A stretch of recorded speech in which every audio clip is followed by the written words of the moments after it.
चौबीस घंटे राज्य में केतक स्थान में हालुका मध्यम धरण वर्षा रेकर्ड कर सर्वाधिक वर्षा बालेश्वर जिलार बाहानगर 20 मिलीमीटर रेकर्ड कर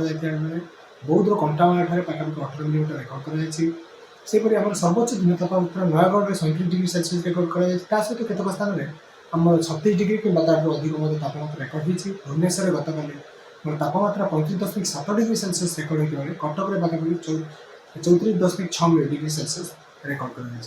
बर्तमान देखा कौन निर्दिष्ट पाणीपाग प्रभाव ना कि गोटे कोईचा बल सक्रिय रही जहाँ प्रभाव में जलीय बाष्पूर्ण वायु राज्य मध्य प्रवेश करुच्ची उच्च तापमात्रा प्रभाव में जलीय बाष्प आसी केतक अंचल में हालुका मध्यम वर्षा रेकर्ड कर पूर्वानुमान रही आम केउझर मयूरभंज ता सहित आम ट्विन सिटी भुवनेश्वर और कटक जोटा कि कटक और खोर्धा जिला नयगढ़ जिला और आम दक्षिण ओडिशा किसी जिले में हालुका मध्यम वर्षा पूर्वानुमान जारी कर आगामी 4 दिन पर्यंत राज्य में यहपरी वर्षा लगी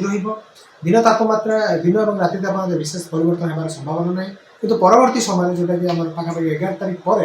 दिन और दिन तापमात्रा 2 ରୁ 3 डिग्री जाए वृद्धि होबार संभावना रही आज दिन तमाम जोटा कि भुवनेश्वर मेघुआ आकाश सहित मझे मझे हालुका वर्षा मझे अनुभूत होती।